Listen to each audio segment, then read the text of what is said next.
मुजफ्फरपुर की बिगड़ती आबोहवा ने हालत गंभीर कर दिए हैं। यहाँ तक कि प्रदूषण के मामले में यह दिल्ली को भी पीछे छोड़ चुका है।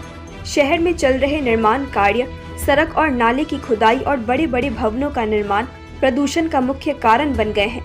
ग्रीन कवर के बिना हो रहे इन निर्माण कार्यों पर कोई प्रभावी नियंत्रण नहीं है। पॉल्यूशन बोर्ड ने इस स्थिति पर चिंता जाहिर करते हुए डीएम और नगर आयुक्त को कार्रवाई के लिए पत्र लिखा है, जिसमें 3 दर्जन से अधिक नवनिर्मित इमारतों को जिम्मेदार ठहराया गया है। नगर निगम द्वारा शहर के विभिन्न हिस्सों में चल रहे 41 भवन निर्माण कार्यों की पहचान की गई है। इसके अलावा स्मार्ट सिटी और अन्य योजनाओं के तहत हो रहे निर्माणों में मानकों की अनदेखी की जा रही है। स्टेशन रोड, लक्ष्मी चौक, चक्कर मैदान और मन मरीन ड्राइव जैसे इलाकों में पहले से मौजूद धूलकण निर्माण कार्यों की वजह से और भी बढ़ गए हैं। इन इलाकों में दिन भर धुंध जैसी स्थिति बनी रहती है, जिससे लोगों का चलना फिरना भी मुश्किल हो गया है। जिलाधिकारी के अनुसार सड़कों पर सुबह शाम पानी का छिड़काव किया जा रहा है और 2 वाटर स्प्रिंकलर गाड़ियां तैनात की गई है। हालांकि यह उपाय पर्याप्त साबित नहीं हो रहे हैं। छिड़काव केवल रात में होता है, जिससे दिन में सड़कों पर धूल उड़ती रहती है। स्टेशन रोड, जुडिशियल कॉलोनी और बस स्टैंड जैसे इलाकों में धूल की स्थिति बेहद खराब है। यहाँ के निवासियों को बढ़ते प्रदूषण के कारण गंभीर स्वास्थ्य समस्याओं का सामना करना पड़ रहा है। चक्कर मैदान, यूनिवर्सिटी रोड और मिठनपुरा जैसे इलाकों में सुबह शाम टहलना भी मुश्किल हो गया है।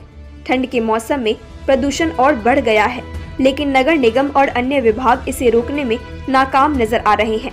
हालांकि हरित आवरण बढ़ाने और अन्य उपायों की बात की जा रही है, लेकिन जमीनी स्तर पर इसका कोई असर नहीं दिख रहा। शहर के बढ़ते प्रदूषण के बीच प्रशासन की यह सुस्ती गंभीर चिंता का विषय है। देखिए, इसमें कई स्तर पे प्रयास किया जा रहा है। जैसे नगर निगम ने जो उनके पास एंटी स्मोक गन है, वाटर स्प्रे है, उसको भी हम लोगों ने शुरू कराया है। उसका शेड्यूल बन गया है और शेड्यूल का अनुपालन करने के लिए नगर आयुक्त को और उनकी पूरी टीम को बोला गया है।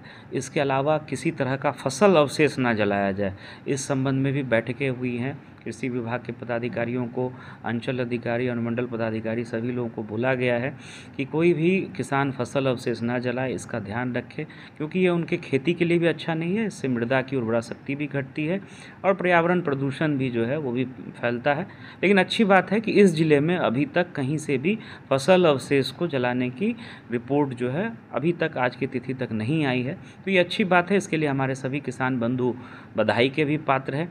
इसके अतिरिक्त जो क्लीन टेक्नोलॉजी पे काम करना है, चाहे वो इलेक्ट्रिक व्हीकल हो या जो प्रदूषण से संबंधित जो फिटनेस को लेकर के बात होती है, उसमें भी ट्रांसपोर्ट डिपार्टमेंट को बोला गया है कि ऐसे वाहन जिनका फिटनेस फेल है, जो प्रदूषण ज़्यादा बढ़ाते हैं, उन पे भी कार्रवाई करें। तो सारे स्तरों पर हम लोग प्रयास कर रहे हैं और हम लोगों को उम्मीद है कि आगे आने वाले कुछ दिनों में इसमें हम लोगों को बेहतरी देखने को मिलेगी। मुजफ्फरपुर का जो एयर क्वालिटी इंडेक्स है वेरी पुअर अभी की स्थिति है, और वो ज़्यादातर कंस्ट्रक्शन वर्क के कारण। देखिए, इस सीजन में हम लोग सब लोग देखते हैं कि पूरे देश के सभी शहरों में कमोबेश जो कुछ पर्यावरणीय बदलाव आता है, उसके कारण ये स्थिति रहती है। लेकिन जैसा मैंने आपको बताया कि फसल अवशेष ना जलाया जाए, इस दिशा में हम लोगों ने जागरूकता भी किया है।